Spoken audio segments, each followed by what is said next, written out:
ideas that are brought on to the internet, and they are squandering their inheritance here. They will ultimately never satisfy. Things like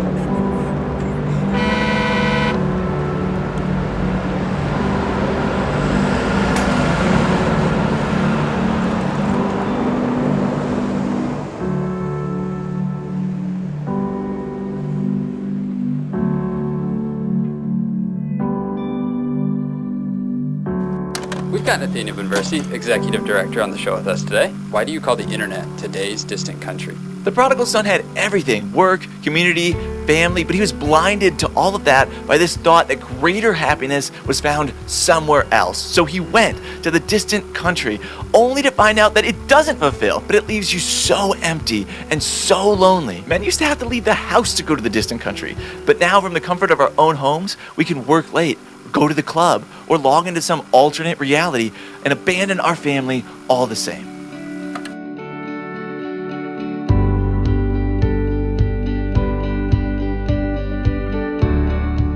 In 2024, I took a huge risk for me and my family. But this video isn't about me. It's about all those souls out there who are spending more time online than with their families, and whether or not you and I see the need to do something about it. We've entered an age where people are unaware of how taken they are by their phone. And worse, many people who are aware actually prefer screen time over real FaceTime. Men in particular look at the world around them and see all these difficulties and challenges and feel like they have found a palm-sized solution to their problems. To many men, the phone has become an escape, a window out the back of the house that leads to a distant country that ceaselessly promises the luxuries of an easier life.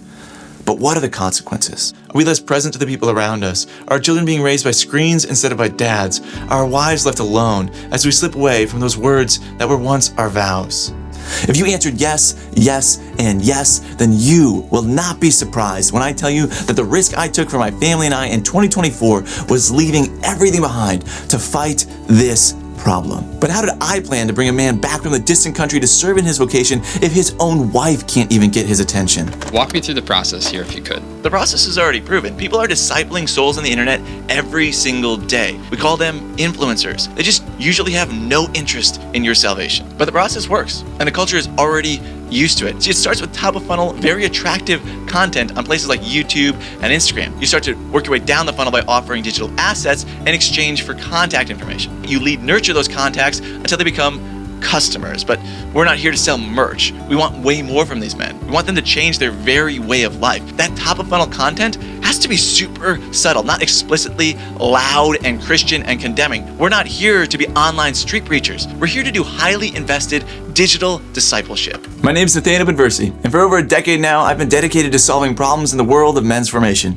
both as a full-time missionary and professionally as a creator of men's formative content. When men are not present in the home, everyone suffers. Marriages become fruitless, children grasp at anything to find their identity, and communities lose their naturally protective leaders. Our plan follows the very model that Jesus Christ gave to each and every one of us. When your brother is lost, you go to the distant country. You meet him where he is at. You befriend him. You build trust authentically in him. And then, and only then, you lead him home. Practically speaking, this means we can't stand in the safe archway of our church and yell to a distance expecting results. Many of these men have no interest in coming back to the church. Some of them have never even been in a church. Is this mission? Absolutely. Will this look like ministry? Well, if it does to those men, we probably have already lost. To succeed, we will have to compete with the very things that are winning the attention of men right now. Once we gain their trust, then we can bring them back to the only thing that will ever satisfy the longings of their heart, their family, the church, and ultimately the love of Jesus Christ. Can we do this? Can we succeed? The roadmap is already proven.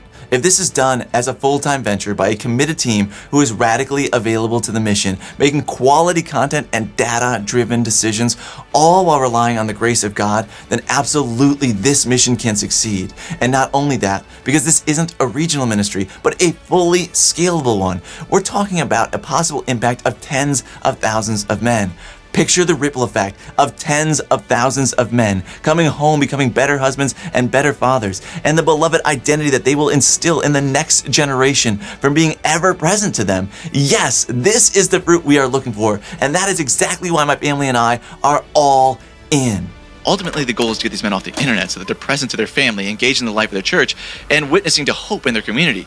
But we're not going to do that with a Sunday sermon. We actually have to go where they are. The scalability is truly the strength of this mission. By employing the tools it takes to reach one man, we are incidentally reaching thousands of men, and that's just with one missionary. We are a mission institute. We plan to form and equip over time many full-time missionaries to do this very same thing. And not only that, we want to form local pastors and churches on how to reach the men who are right there in their neighborhoods and yet in the distant country, so they can bring those souls back to Jesus Christ as well. Look, I know the labor is going to be hard, but we're talking about souls from right here in our community lost in the biggest mission field in the world. The question isn't, can we do this? The question is, who is going to back us up as we go forth to find our brothers? Now the question is to you. How will you respond to the needs of our times? Are you ready to help bring men home to their wives, their children, and the love of Jesus Christ? Are you ready to help renew the sacredness of family life once more? If your answer is yes, then I personally invite you to support this mission in the following 3 ways. First and foremost, through prayer. Please pray for the success and the spiritual protection of this mission. Secondly, by spreading the word. Please take this video and send it forth to your friends. If you have a prayer chain, an email list, or a platform that you want to share this with, go ahead and do so. Do not let this video end with you. Send it forward. And thirdly, through financial support. The Lord has invited us to go out on mission, and we responded by leaving everything behind to follow Him. How is the Lord calling you? If He's calling you to financially support this mission, please do so, and please do so generously. It's not easy to run a ministry like this. The needs are great, and the mission work is eminent.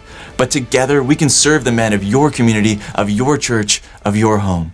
Please take the next 3 minutes to join our support team, and together let's bring men home. Thank you in advance for your generous support of this mission. Know that you and your family are in our prayers and sacrifices. May the peace of Christ be with you.